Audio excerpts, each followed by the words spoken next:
in our world, in our community, and the ministry of our church. With the pandemic and stay-at-home orders and all that came along with coronavirus, and it suddenly has become a part of our lives.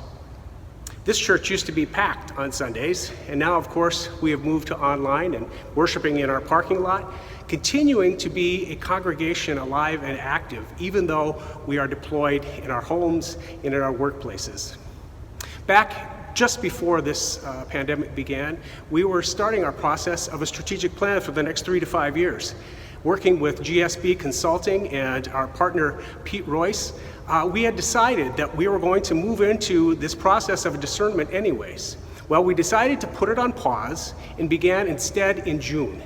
And if you were a part of that process, you know that there were many opportunities with which we were attempting to listen to the voice of God through all of you, through devotions that came out each week, through a survey that was returned by nearly 300 of our members, through conversations with focus groups, and also through reaching out into our community and talking to community leaders in healthcare and law enforcement, in emergency services, in schools, all of those different voices that we know we want to partner with in making God's world a better place.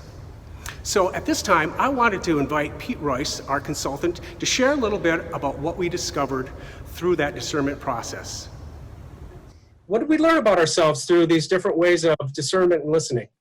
We learned a lot, actually. And at GSB, the firm that I'm with, we have done quite a few of these kind of surveys and strategic planning processes. And one thing that we found is of all the churches that we worked with, the satisfaction level at St. Stephen is higher than any other church we've seen. There's something about your ministry that people are engaged with, they're excited about, and some of the specifics, where the faith formation and the youth ministries, the music, and worship, community. So kind of at a high level, and you're a congregation where people are really just excited about who you are, excited about what God's calling you to do. One of the big pieces that we also heard in the midst of this is the strong sense of welcome and relationship. That is just such a critical part of who you are as a congregation, why people come to the church. When we asked about, what will St. Stephen always do, and the answer invariably we got was, we will always welcome all people, no matter what. And so that was a huge piece of that. But interesting along with that, especially that welcome and the relationship, we did hear some nuance to that in many of the conversations, to say that it is our desire to welcome all people.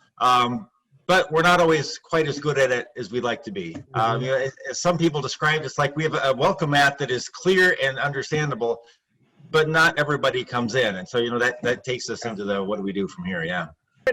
Well, with those kind of findings, and I know it's much deeper than what you just shared, where do you think those discoveries can point us as we move into more of the action plan from what we learned in the discernment process? Yeah, so the action really, I think, centers in two directions, but much of it actually is outside the walls of St. Stephen. I mean, obviously there's a desire to maintain the strong, vital ministry that you have, while figuring out what that looks like in the middle of COVID. So what does worship look like? And a lot of desire for creative worship and gathering together, finding ways to keep that community strong, and that's an ongoing part of the conversation. But tying in with that sense of the desire for that sense of welcome, really is the understanding that St. Stephen doesn't necessarily reflect the neighborhood around. That the neighborhood, especially racially, is much more diverse than the St. Stephen community is. So it raises the question. This question came up in many people in this process of what can we do about that. What does it look like for not just to say let's have a few more people of color come so we can look more diverse. That's not the goal. The goal is how do we be a more diverse community, and that and that takes work.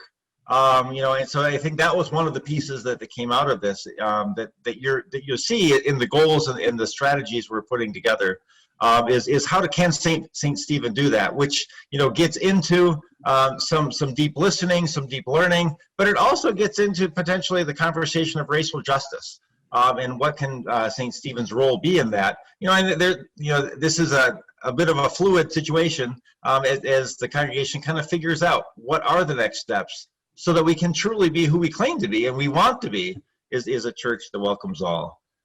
Another thing that we heard very, very loudly, especially in the midst of a pandemic, is the huge need to be out in the community.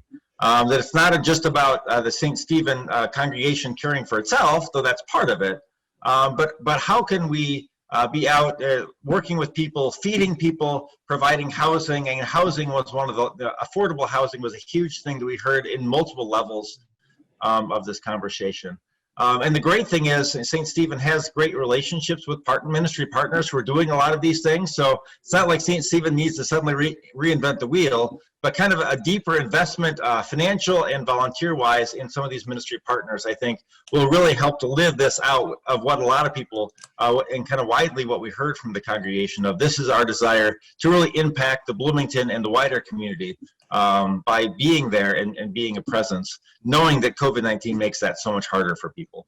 So it's almost like a call to just go deeper as disciples. Absolutely. Yeah, and worship, connect, and serve takes on a whole new flavor. That we're all sort of called more and more to serve God's people in the world. So yeah. I'm excited about where we're going with this. In fact, it's really kind of a highlight for what has been a very difficult time, I know, for many. Yeah, exactly. We look forward to where this goes with you in the coming months, and as we begin our journey through fall, it's good to have a sense that we are definitely called to very important ministry here in Bloomington and in the world. Yeah, and I think you have some direction for your ministry, which has been discerned through deep listening, and so now you can just step boldly and say, "This is where God is calling us. Let's make a difference." Great. Thanks again. We'll talk soon. Excellent. Yep. You bet. Take care. Bye. Thank you, Pete. It is great to work with you, and thank you for your participation in this very important process.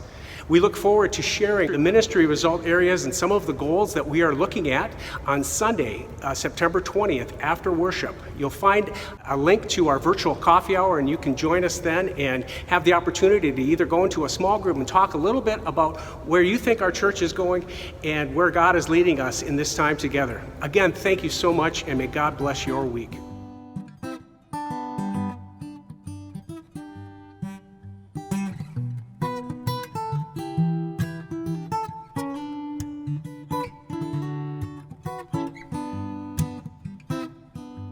Mm-hmm.